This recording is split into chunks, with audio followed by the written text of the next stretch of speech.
So today we're talking about fun things that we like.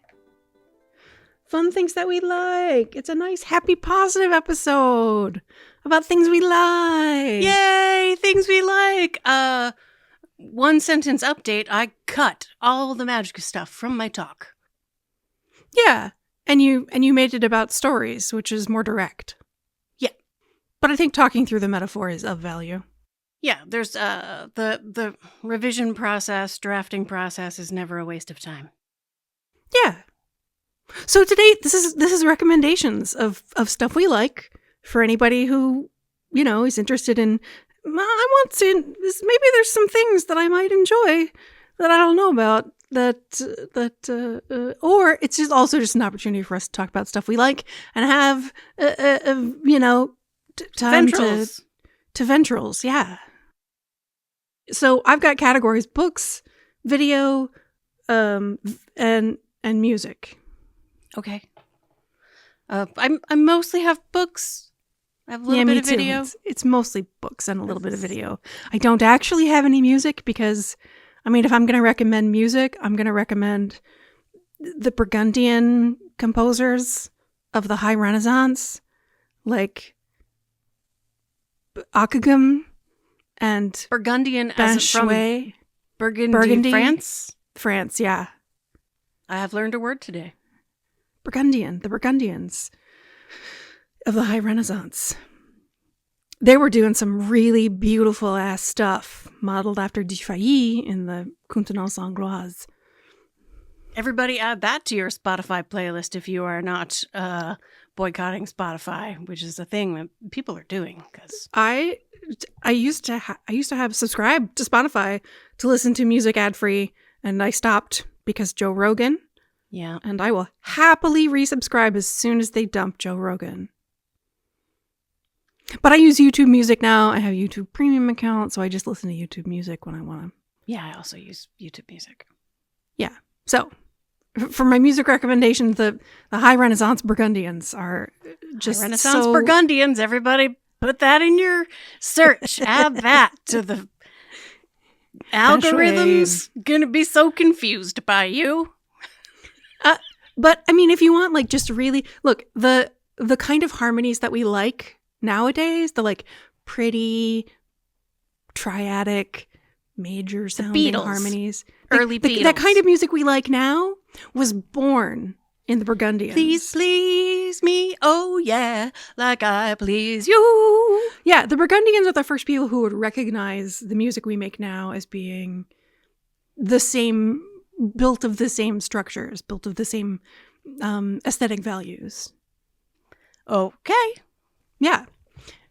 So I highly recommend if you just want something beautiful to listen to. So that's my only music recommendation. Anybody you got for music? I made my book list by looking at all the books I've read for the last year or two. I read a lot. I consume many, many, many books. And I have a list of about a dozen that are the ones. So I told during the No Buy, I said that I've discovered libraries. I figured out how to use the Libby app. Yeah. I have checked out 180 books since then. Since then? I listen to or read a book a day or more.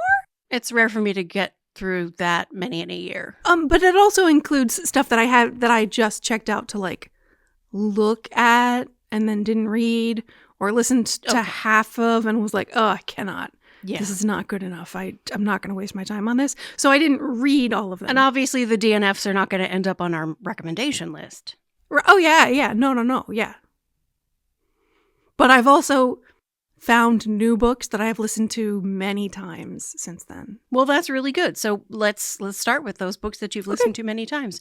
My book is especially, my list rather, is made in particular of the books that I really remember and feel good about what I remember. Because if I only listen to it one time, a lot of them I literally forget. I find books on the Libby app And I'm like, that looks interesting. And it's like, you borrowed this book in October of 2023. And I'm like, don't remember anything about it, even after I read the description. That's not a book that makes it to my recommendation list. I feel like we should maybe set some qualifications so that if anybody's like actually listening for recommendations, maybe should be aware of like, well, what kind of books appeal to you? My list is really varied. Mine is not. I have discovered some. I'll give my qualifications. Okay, how about of like, the stuff that I just don't like. So if you're interested in these kinds of books, you're not going to hear any of that from me. Not because there are bad ones, but because it's just not for me. Which is like horror, thriller, and suspense are just a no for me. I'm just not interested. You're not going to get any of that from me. You're not going to get. You're mostly going to get lower stakes-ish, happy ending stuff. Yeah, I'm also not interested when there's a lot of focus on mental illness or sexual violence. Sure. I'm just not interested. Just don't want to read about that stuff. It turns out, I don't like it when billionaires are good guys. Of course not. I don't like when business or money are plot devices. And I'm also not super fond of cringe or farce. I just don't enjoy reading those. There are a lot of billionaire romance novels are a thing. And I'm just not into it. A very big thing around the time of 50 Shades. Oh, was it? Because when one thing like blows up, yeah, the publishing industry is like, we're looking for billionaires. More of that. Yeah. No, even Alexis Hall, my favorite romance author. Alexis Hall has a billionaire trilogy, and that probably dates from around that period. I'm sure it does, but even that, I'm like, I pretty much like everything Alexis Hall has written, but this was just not for me because I was just like, ugh, how can you think a billionaire could possibly be a good guy? Anyway, also, if a romance novel uses the word plunder to describe a kiss, I'm out. Yep. So when I teach sex writing, one of the very first activities I have my group do is write a list of words that they really like, words that really do it for them in a scene, like when they read those words, and a list of the words that, like, when they read those words, it pulls them out of the story, like plunder, for example. Fucking plunder as a kiss? Yeah. The word cup, under virtually any touching circumstances, to cup any part of any person's body. I don't know why. There's no reason. Just no. It doesn't even have the kind of like gross implications of plunder. And it is not a non-negotiable. Like, I'll keep reading it, but I'll be like, whoa, I got pulled out. Yeah. Everybody's got, and the thing is, every time I do this activity with the group, there are words on people's yes list that are on other people's no list. Yeah. And vice versa. Yeah. For me, it's plunder to describe it, which is not a thing I even knew existed until you started checked reading out romance. 180 You're only books. reading romance because the volume of books you consume is so high that only romance can keep up. Yeah, pretty much. Turns out the things that I really do like are wizard detectives and experts. I love those as characters in books. Yeah. Love an expert. Yeah. Yeah. I have had to think hard about like what I am really looking for. And expertise is like top of the list. It's enjoyable to like read about. Whatever it is, it can be anything. They can be a plumber.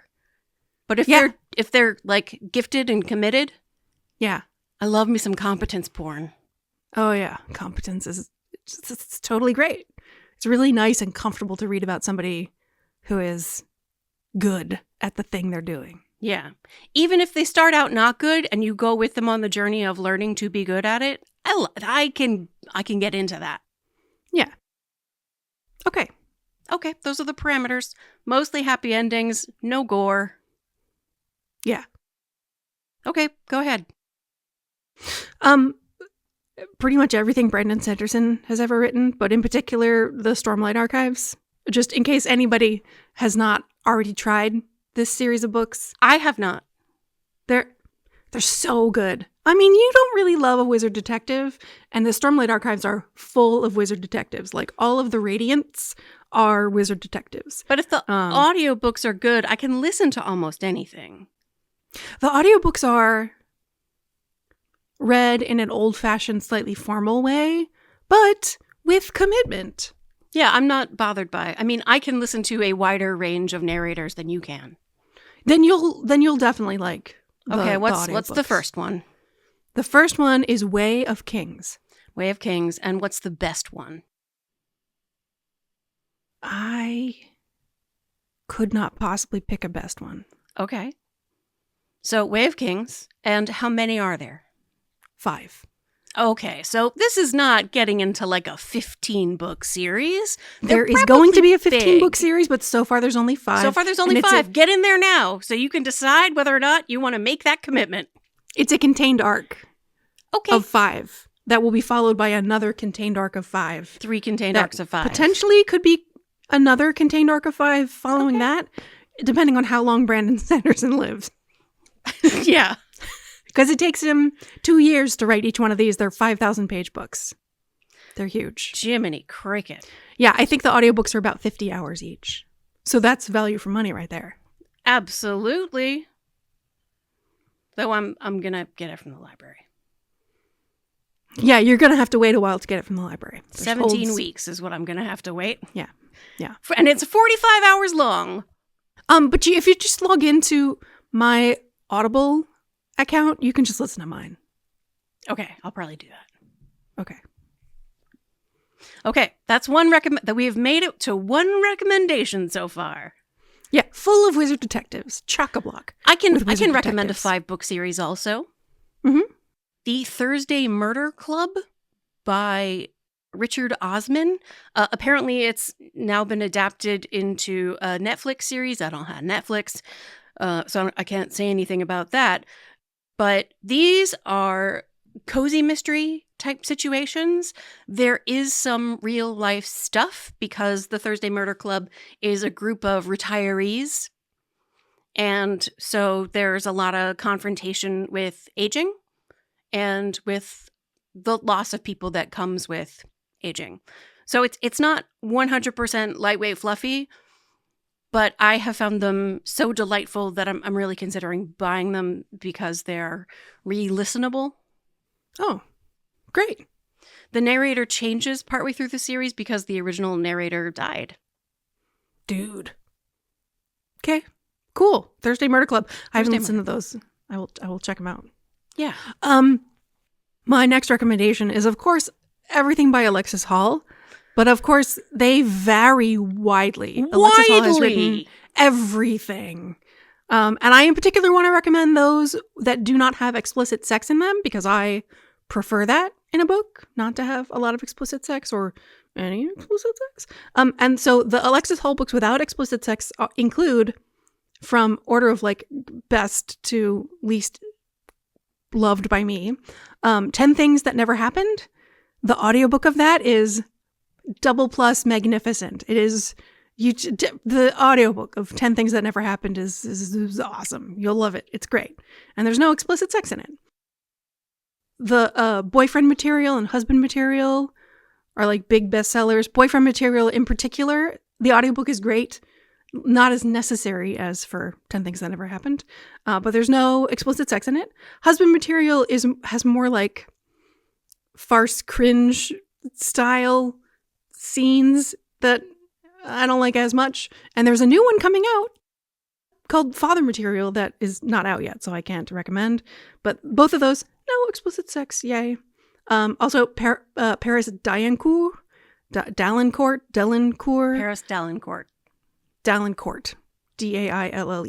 Dallencourt. Burgundian.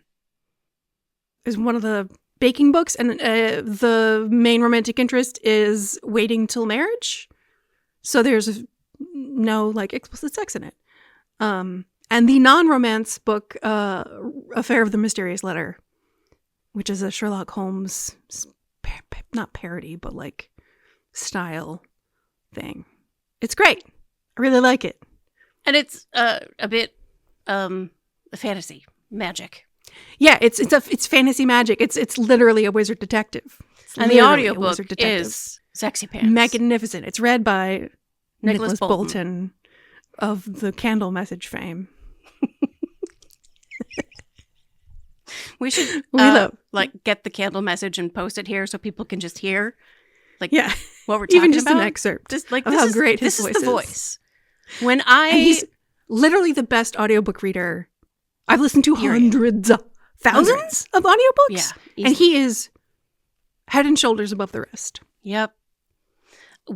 So I got the opportunity to do a second edition of Come As You Are, and because Come As You Are had gone from being just like a book they were publishing to being like a book that sells every single year, they gave me a lot more control over the audiobook the second time when I re-recorded it. And I was like, look, I have some voices from men and I require Nicholas Bolton. And he recorded some excerpts for you, Yes, he did. which is why your candle video starts. One of them had a Dutch Hello, accent. Emily. Remember me? One of them had a Scottish accent. Mhm. One of them was Rochester. Mm-hmm. Just for the record, he doesn't make the choices I would have made for Rochester in that moment. But I No, have it's some because very I instructed specific him in a way that to I go should hard. not. I should have just said, "Break all the hearts, whatever it takes." Yeah, But instead, I offered an expression of a favorite, which is Javot before he has his stroke. He's my favorite. yeah. And That's from Flowers from the Storm. yes. We don't even have to say that Emily recommends Flowers from the Storm. Yeah. Broadly speaking, Laura Kinsale. Yeah, Most of her books like are me and from Alexis the Hall. 80s I and definitely 90s. prefer Alexis Hall to Laura Kinsale. Sure. But they're different generations of writers. Right, absolutely. Laura Kinsale's earliest works do not escape the less awesome tropes of the 80s. Mm. So my favorite of her books, obviously, is Flowers from the Storm.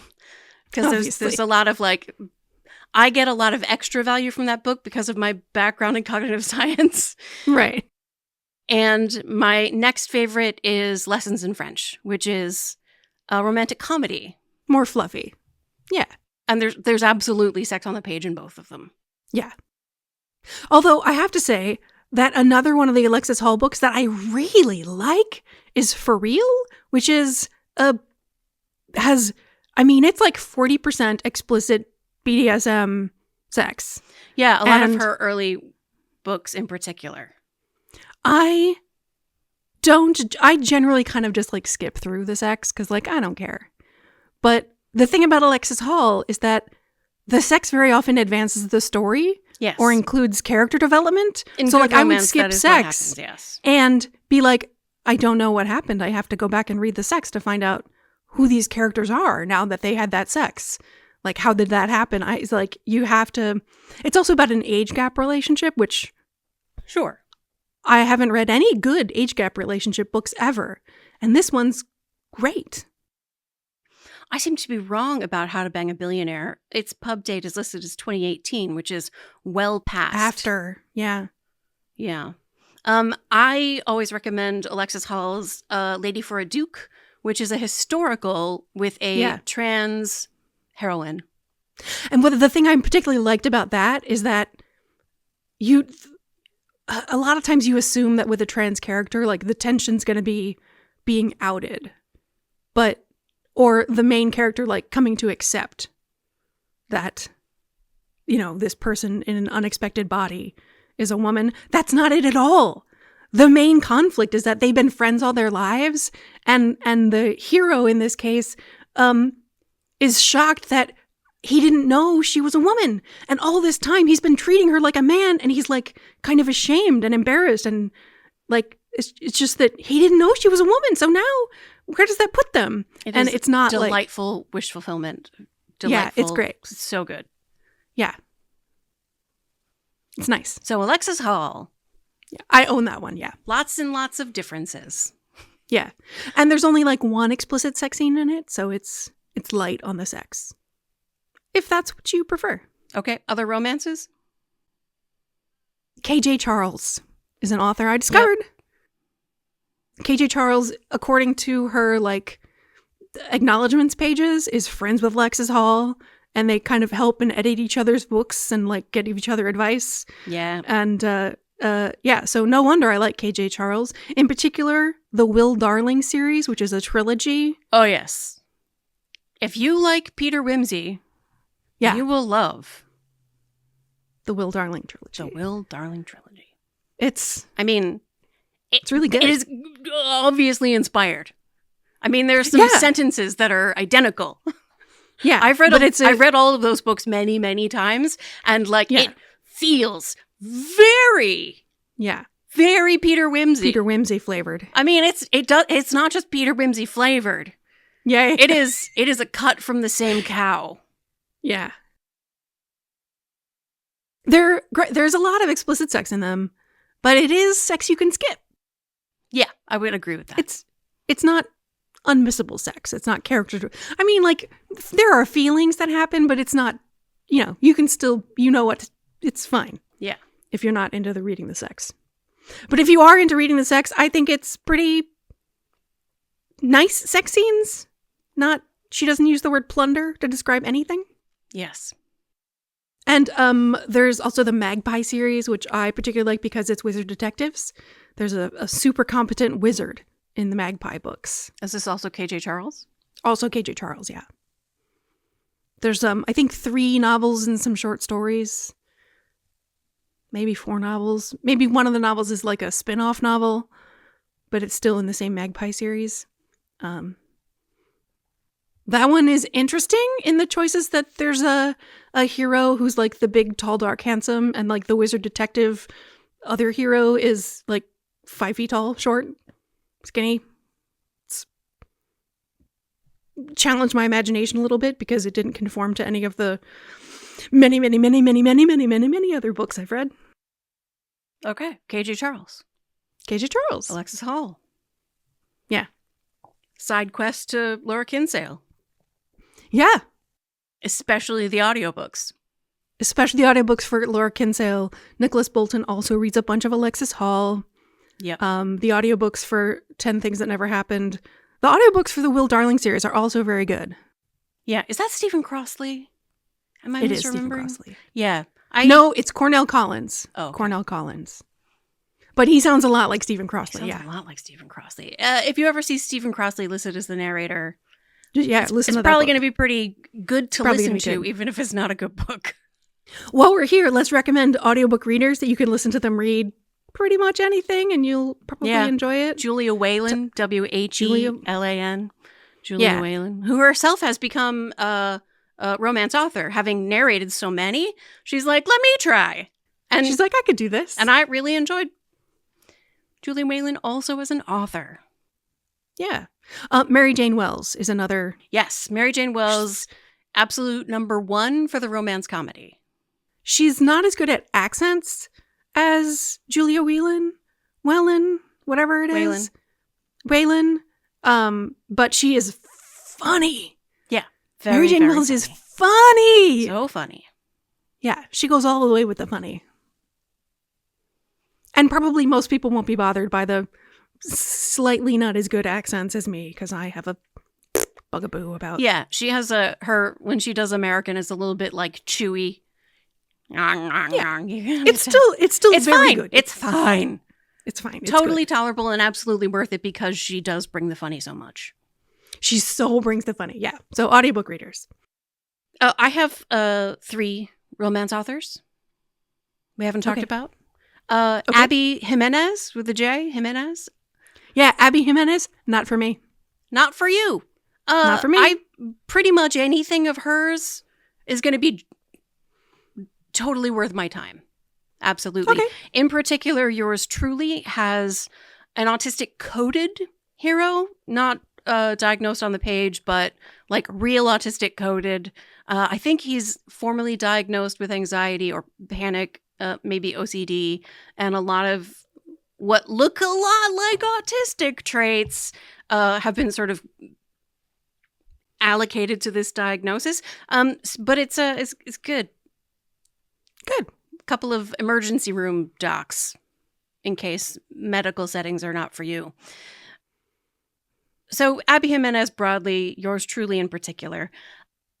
Kimberly Lemming's That Time I Got Drunk And series. I think the first one is that time I got drunk and yeeted a love potion at a werewolf.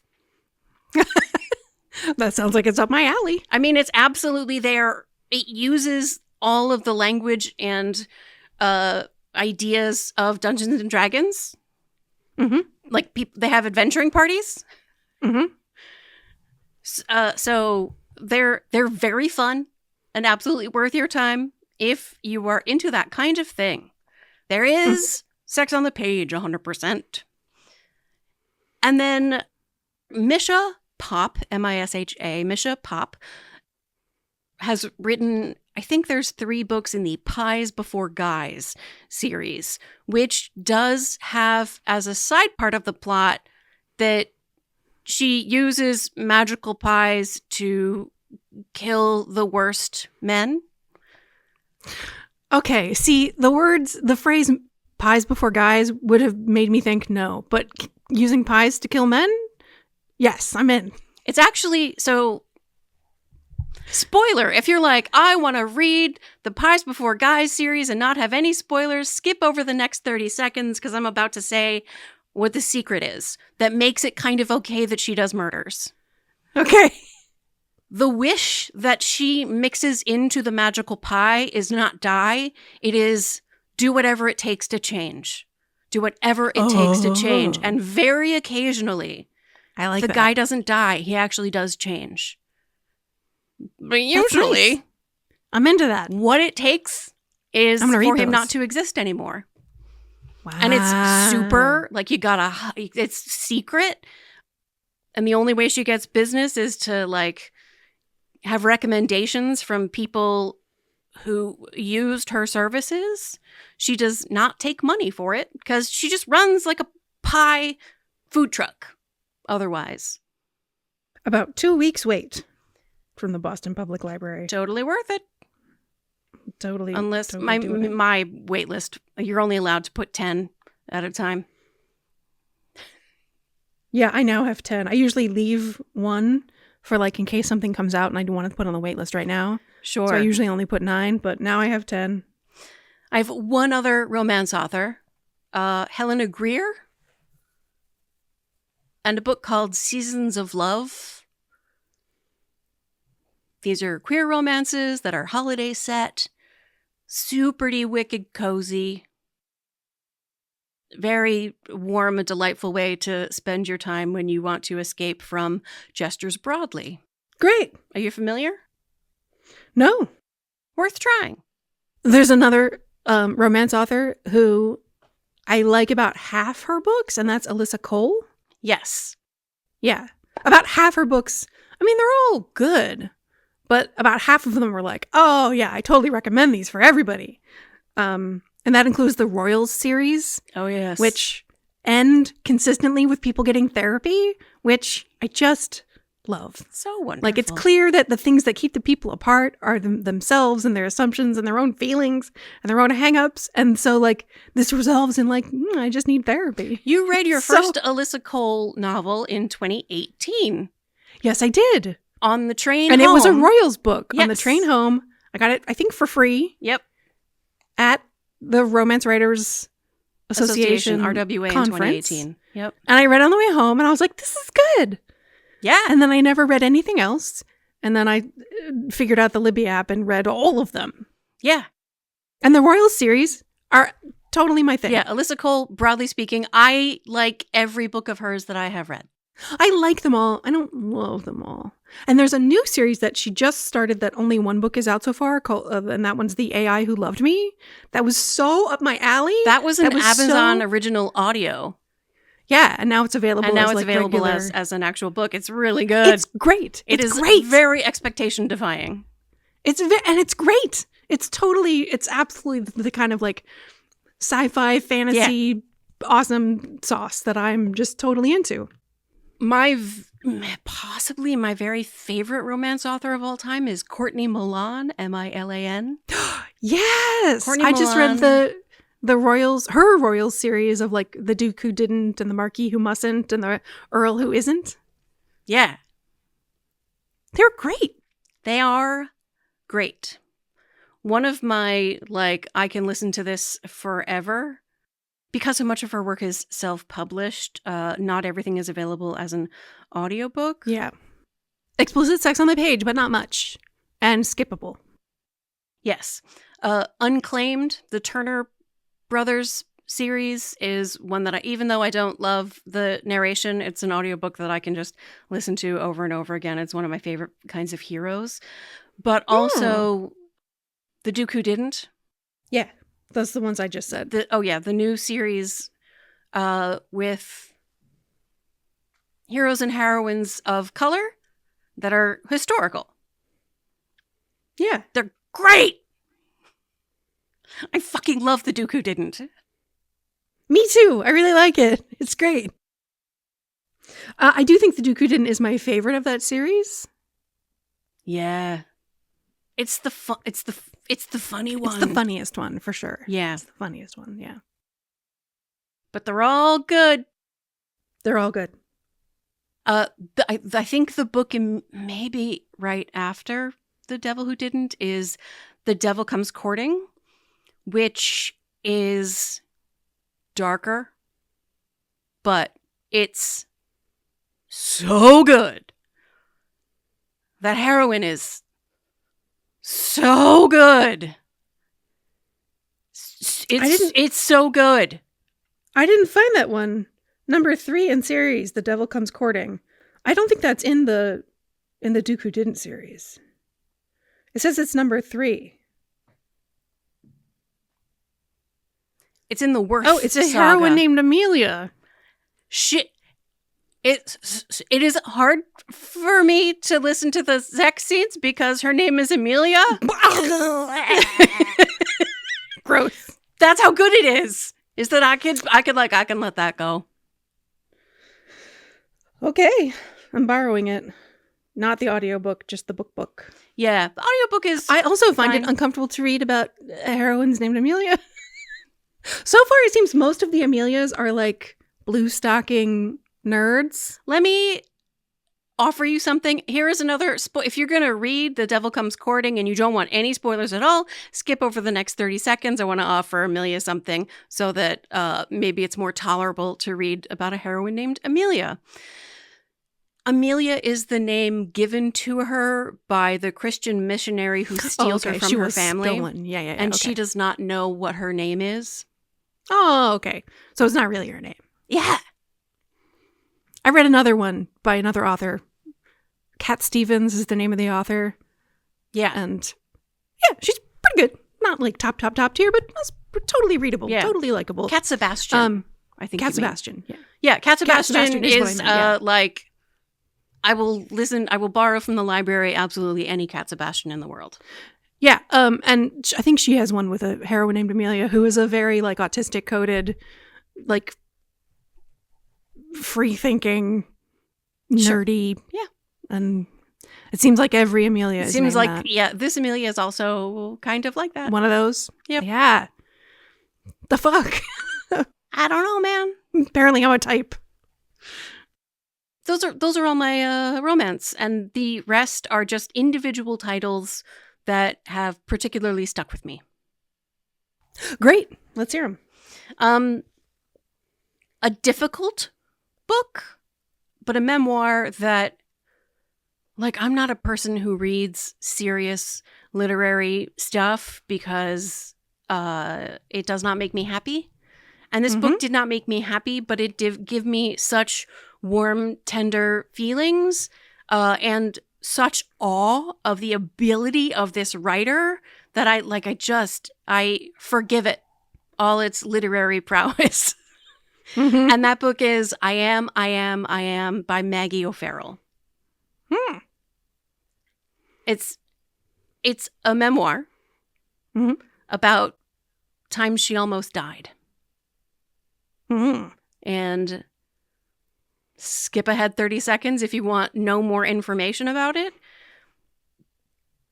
The reason she wrote it as a letter to her daughter who has life-threatening allergies and multiple times has almost died. And so she's writing this book contextualizing like times when she has almost died, times when like something terrible has happened, in the context of just like loving her child so passionately and being so terrified for her life and knowing that she just needs to live this way. Like, this is just what it is. Mm-hmm. So it's truly wonderful. Good. But she's the kind of writer who makes you like actually very much feel all of the things. So if you're ready for a Feeling the Feelings read. Yes. I am. There's a novel by Rebecca Hardiman, Hardiman, called Good Eggs, which also has some difficult feelings. It's not a romance, it's a family situation. And I had to work to get into it for the first few chapters, but by the end, I was so all in.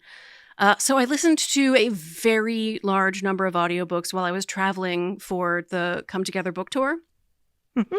I don't remember very many of them, but just thinking of the title of this book puts me back in the hotel room I was in when I was listening to it.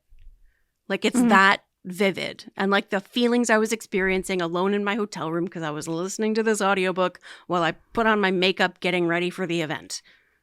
Mm-hmm. Good Eggs. Literary fiction. There's also, I've talked before about Woodworking. Yeah, that was great. Yeah, it's great, by Emily St. James. Yeah. And it also has like big old feelings. And also very small feelings. I didn't find it overwhelmingly feelings. No, it was not overwhelmingly feelings, but it was, it's a really big story. It is a big story. It's great. I recommend it too. Yeah, it's one of those things where I think I'm like so glad I had the experience of reading it. Yeah. And the audiobook is incredibly clever. This is the thing I've mentioned before. Yeah. When anyone uses a character's dead name, it just goes, there's a static noise. But not in a like, I have to say, I was worried that it would be like Misophonic, yeah. Sensory, but no, it's not. I found it to be fine. I thought it was a mistake in the audiobook at first. And then I was like, oh, it's a dead name. Oh, it's a dead name. Like, it's brilliant. It's so good. Another novel that is really outside what I usually consume, Long Live Evil,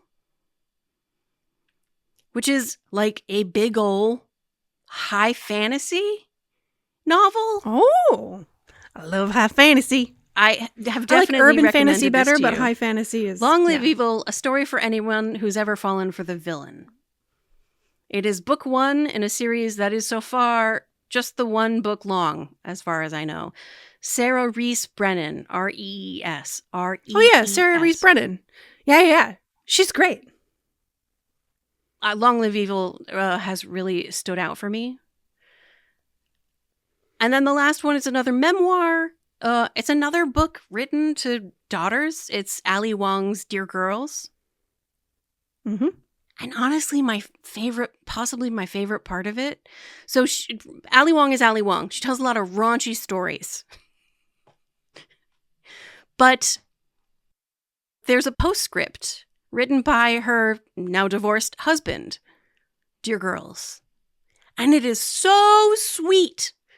And it makes it so clear that even though they're divorced now, like, he loves these girls so much and has so much respect for everything Ali Wong is good at that, like, they're going to stay co-parenting really effectively.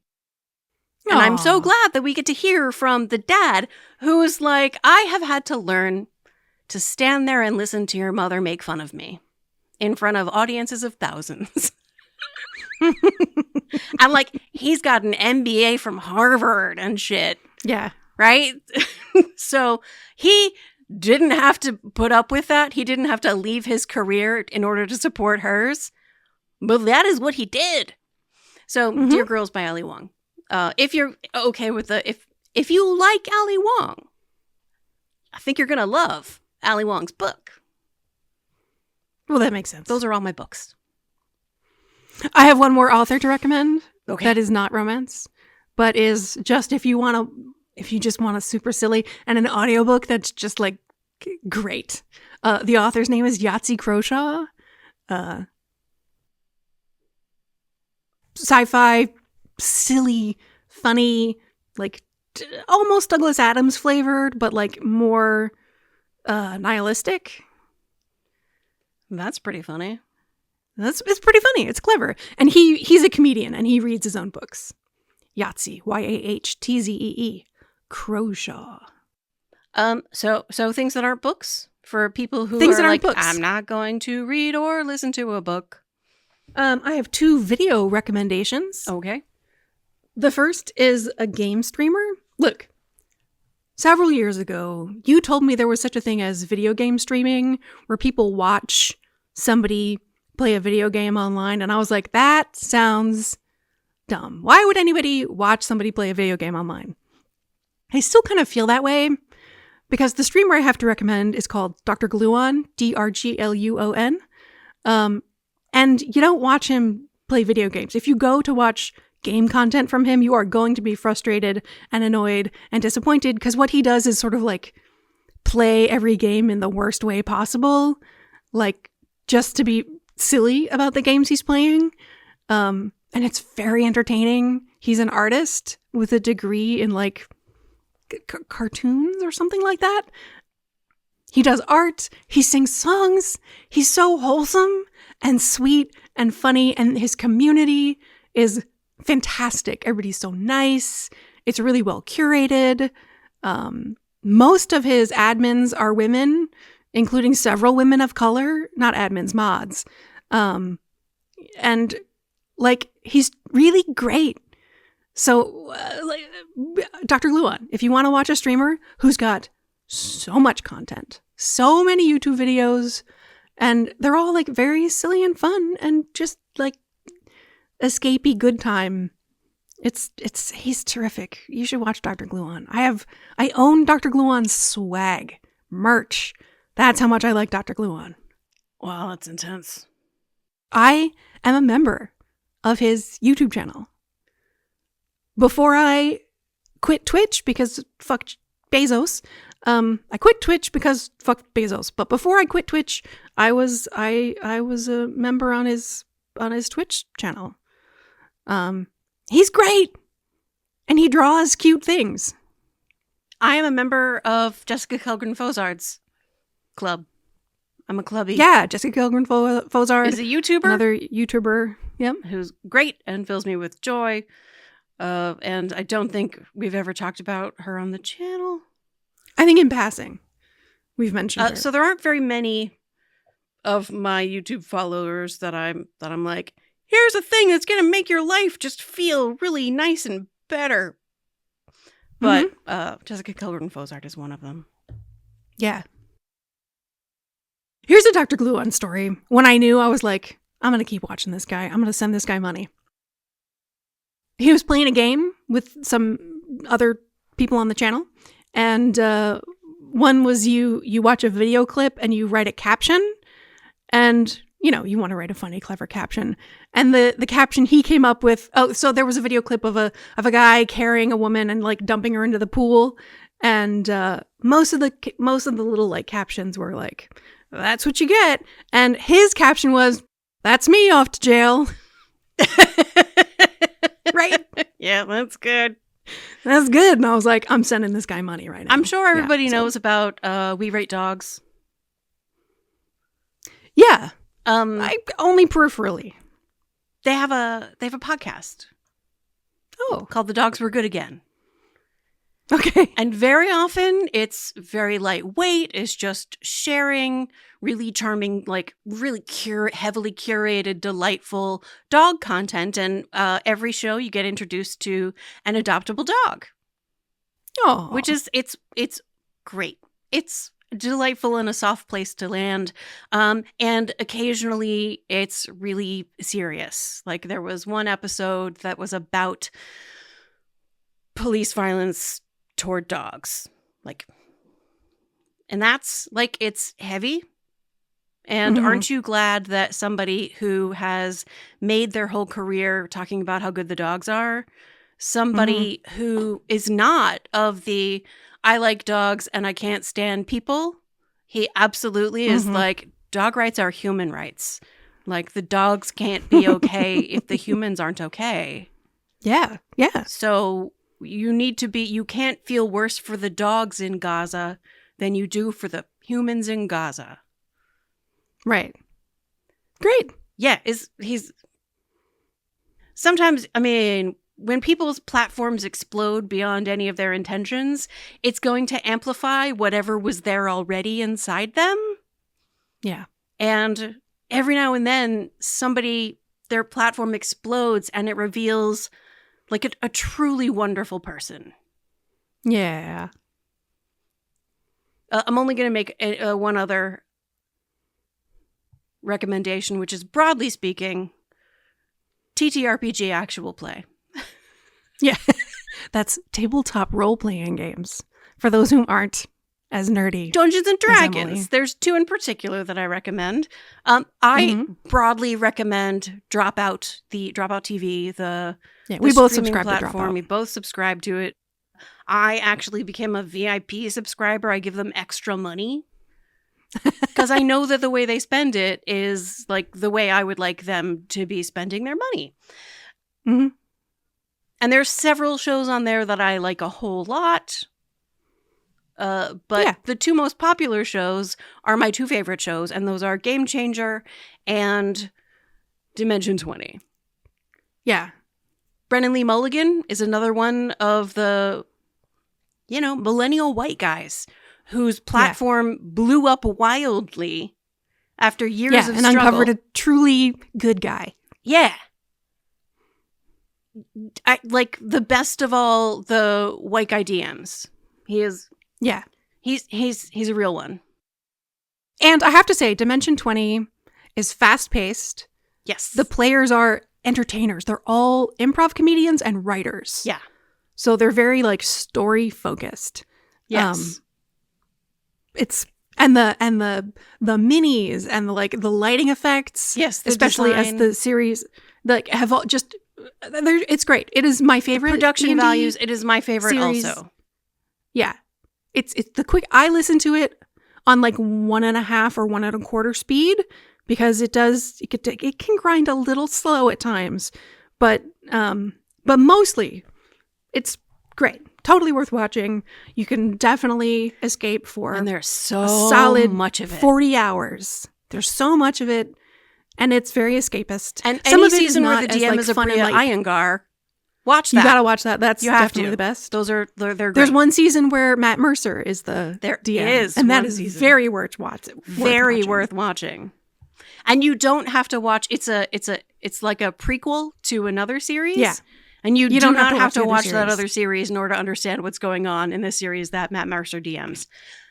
That one is one of my least favorite because it's very like dark and Game of Thronesy. Yeah, I don't like the dark ones. Those are not my favorites. Yeah, and I actually can't listen anymore to their main story. Is this Fantasy High? It's a mashup of like Dungeons and Dragons and like a high school setting. YA. Yeah. And Amelia doesn't mind it, but there is one character who is on the page autistic, and it's not great. Very bad. They did try, but they didn't do great. They did real bad. They put her in a toxic, abusive situation in her relationship. Like, imagine a naive, autistic teenager being swooped into a relationship with the most toxic, popular girl who just like treats her like a pet. Yeah. And because she is a naive autistic girl, she is not doing anything at all to protect her boundaries and her physical well-being in the face of someone who just wants to carry her around like a pet. And your mileage may vary. People will disagree with me. Amelia disagrees with me. I agree with you. My feeling. I agree with you about the nature of the thing. It just doesn't put me off from watching it because there's so much other like kind of just cute, funny light stuff that they tried, they failed. It's not everything's going to be a home run. Yeah, not everything's going to be a home run, but it's too much of a jump scare for me personally. I love Starstruck. That's my favorite. Oh, yeah. It's absolutely the best. Why have they not done another one of those? Why have they not done another one of those? While they're recording it, they're talking about how excited they are for a second fucking season of Starstruck. Yeah. So Brennan Lee Mulligan's mother is an artist in many different genres, but one of the things she did in the 80s was create the Starstruck Odyssey comic book, which is amazing. And so they use this comic book setting. It's a setting future. It's wizard detectives all day. Yeah, TTRPG. And it's if you're like, I'm going to pay like $7 and subscribe for 1 month, what's the one thing I should definitely be watching? Starstruck Odyssey. Dimension 20, Starstruck Odyssey is the one. Yeah. And if you like really love TTRPG, Brennan Lee Mulligan is DMing the new season, the new long season of Critical Role. I don't love Critical Role. It is very slow for me. Exactly. It is twice as fast now that Brennan Lee Mulligan is the DM. Oh, that's good to know. It is still not as fast as Dimension 20 because they just straight record instead of cutting things. Like Dimension 20 has editors. Very good, thoughtful, part of the artistic process editors. And Critical Role has excellent lighting. But they leave it in the time that it takes for players to get up from the table and other players to come back. They just leave it all in. They just leave everything in. That's not what I find slow about it. I find the storytelling cumbersome. Yeah, they do. Yes. Yeah, there's not... They're not as quick as writers and... they're voice actors, not writers and comedians. Not improvisers, yeah. They're voice actors. They don't know when to edit themselves. Another short series where you get to watch someone who's never played Dungeons & Dragons before and just kills it.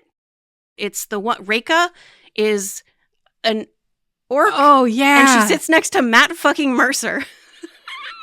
Yeah. They're all bad guys. They play bad guys.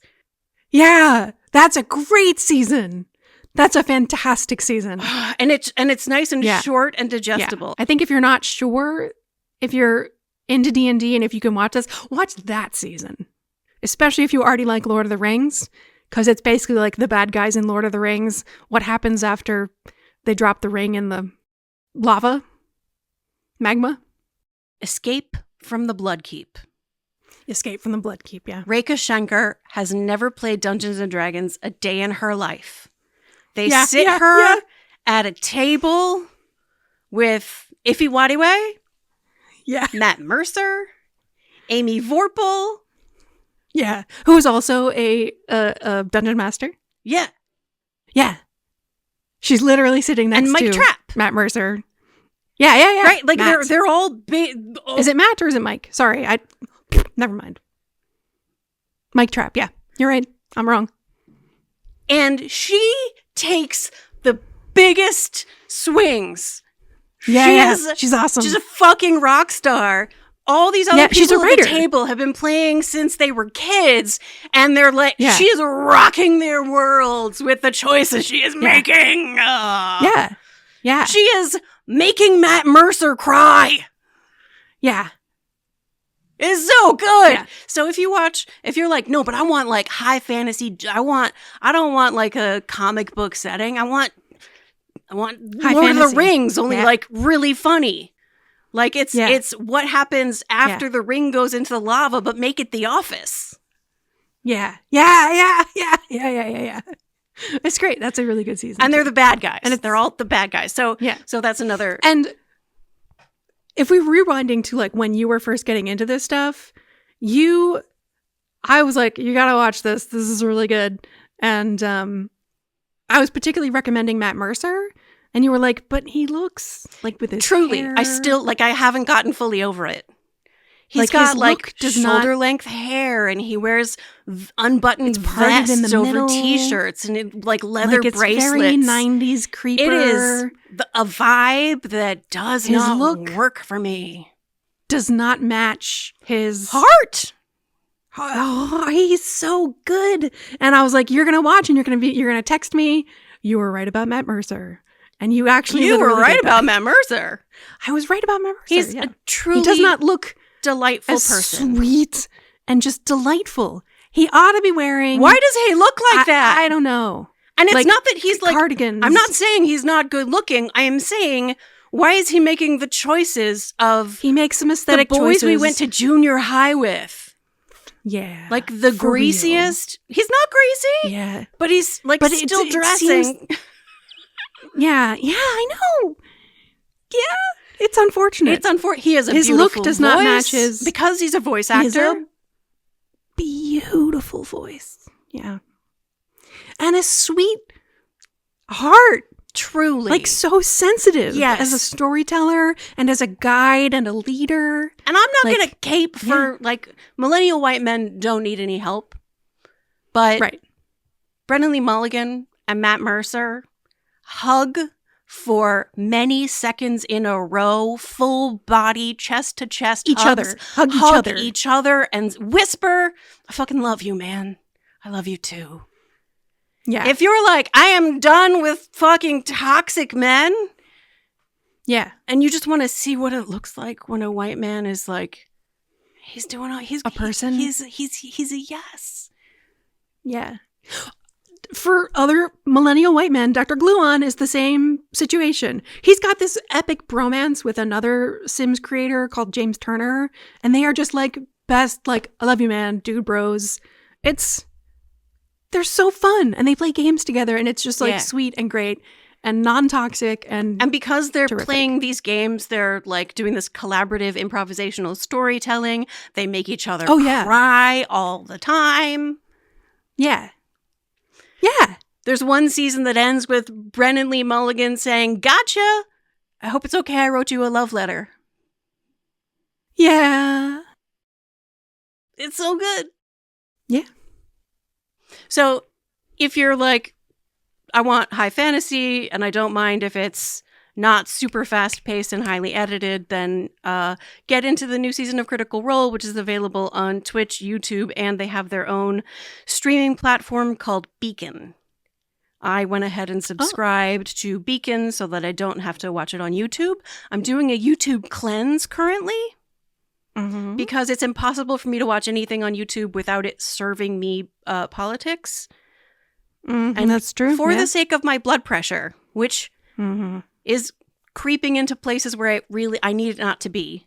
Like, legitimately, my health is being impacted by the badness. So, like, I can't. Hence this hour spent talking about stuff we like. Yeah! Stuff we like. Men who hug and say, I love you, and books that have, like, just, like, fantasy wish fulfillment, trans heroines, and in historical books, and like, the good things, the things that make you. We haven't even talked about a couple of them are things that are like, these are really big feelings and there's some dark stuff in there too. But most of them are like, these are funny, these are romantic, happy endings. You don't need to worry about getting emotionally invested in someone and they're going to die. There's no darkness on Dr. Gluon's channel. It's just nice. And that matters. He literally has 4 kids and they watch his channel. So like it's family friendly. Because his family be there. Like for real in the most literal sense. Because his family is upstairs watching a lot of the time. His wife is a high school art teacher. They were hired at the same time at the Disney store in San Francisco. Yeah, they both, finished art school and worked at the Disney store, and they're both Disney adults, quite a bit. It's just sweet and good. Yeah. And he's a lot smaller than Matt Mercer, I think, and Brennan Lee Mulligan. But currently, successful as a streamer. There are at least 1,000 people watching his stream every time he streams, which is small in the world of media, but pretty big in the world of game streamers. I think he's not as big as he would be He has an accent and a speech difference. He was born in Britain. He has a British accent flavored heavily by America and Canada. He lives in Iowa, and he he's dyslexic, and he doesn't pronounce R's. He kind of says them like W's. Yeah. And I think because of this, like, people are assholes in the same way they're more interested in following very beautiful people. Right, exactly. And he's pretty symmetrical. Like, he's an appealing looking guy, but, you know, he's a big cuddly, but he doesn't sound like, you listen to him at first and you're like, he doesn't have a beautiful voice like Matt Mercer, but if you listen for more than 20 minutes, like, he's just so sweet and funny. And I've talked about Dr. Gluon, even Matt Mercer's beautiful voice was not enough initially for me to overcome my squick about his reminding me of 1991. Yeah. He needs a stylist for a hot second, just somebody to come in and be like, he has said he does not like to be perceived. He doesn't want to pay attention to his appearance. And the thing is, ultimately, he does not have to. He does not have to. He can be who he is and do what he does. And he's extraordinary at it. And as a voice actor, it doesn't matter what he looks like. For those who like, one last video recommendation. If you have BritBox already and you like cozy mysteries, I really enjoy the Sister Boniface series. I'm not one to recommend things that are sort of like apologist for the Catholic Church, but Sister Boniface is a 1960s Britain nun, but she is, I think, a PhD level chemist who did work for the war and then became a nun. And she's great. It's great. It is, for being like solving murder mysteries, it's so charming. And the stakes are rarely much of anything at all. The people who get murdered are almost always people visiting their little village. It's a thing that happens a lot. Almost every season, a TV show comes to film in their little village, and somebody involved in the TV production ends up getting murdered.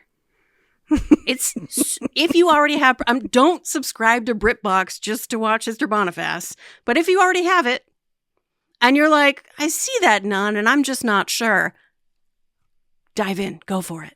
Go for it. Yeah. Again, your mileage may vary. Amelia doesn't like the things I like. It seems like the one thing we agree on is Matt Mercer. And KJ Charles. Nicholas Bolton. KJ Charles. Bolton. Alexis Hall. Alexis Hall, for sure. You're the one who introduced me to Alexis Hall, I believe. Yes. And I started with The Affair of Mysterious Litter. You were like, what romance is good? And I was like, here's Glitterland.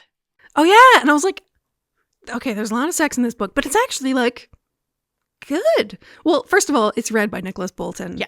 And now there's a new edition. Yes, there is a full length. With some minor changes. And, like, yeah. And it's reread again by Nicholas Bolton. And it is, both of them are great. Both of them are great. He's so good at accents. I mean, but if you've never read Glitterland and now's your time, read the updated one. Yeah. Because it's a little bit better. So I write romance fiction as a way to help process my feelings. And I have a draft of a novel that's almost certainly never going to go anywhere, but I made the hero of Georgian descent, not least because I wanted Nicholas Bolton to have to do the hero's mother with a Georgian, and I mean the nation of Georgia, Georgian accent. I thought it would be fun. Maybe one day. Sure. Maybe one day. That was a long list of recommendations. Yes. and a pleasant hour spent talking about things we like. If there wasn't anything on this list that sounds good to you, we just have really different tastes, and like different people want different things. But in particular, the things that we enjoy tend to be things that are low stakes and like guaranteed happy ending. Yeah. No, I haven't recommended anything with a not happy ending. Yeah. Even I am, like, profoundly happy. Not the kind of happy where you're like, yay! But the kind of happy where you're like, fucking it matters so much that we take care of each other. That kind of, it's so good.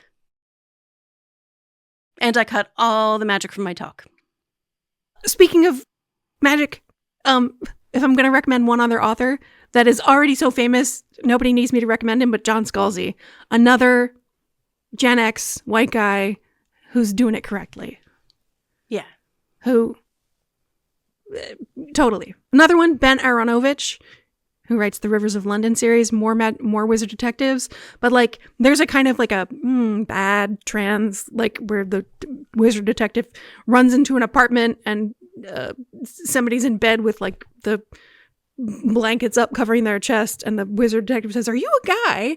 And they respond, "Only on my birth certificate." And like, that is bad. And I think got some feedback. And from then on, there's positive trans representation in every book in the series after that. Oh, that's good. That's nice. Yeah.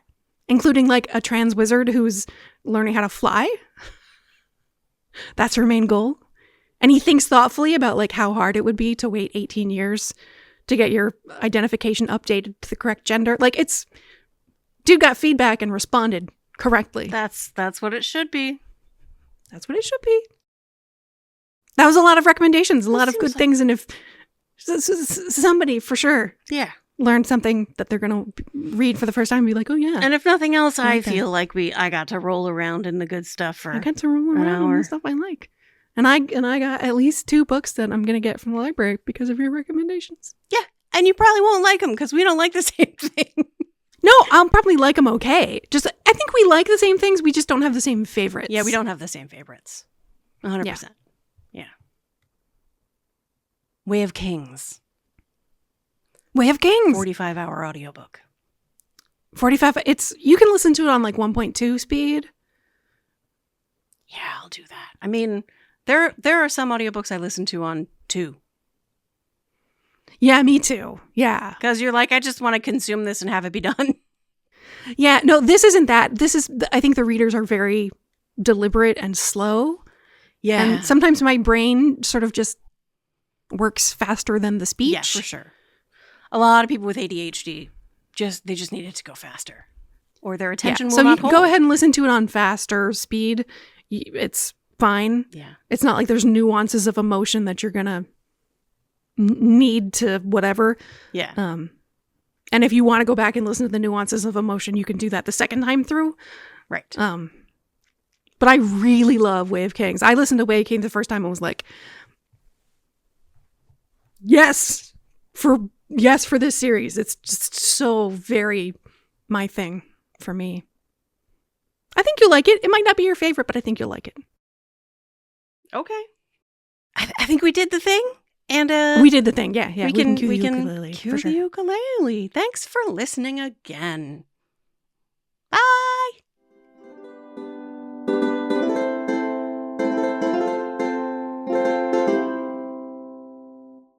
Hello, Emily. Nicholas Bolton here. Remember me? I have a message here from your sister Amelia, who apparently is in the doghouse at the moment for having foolishly burnt up one of your candles.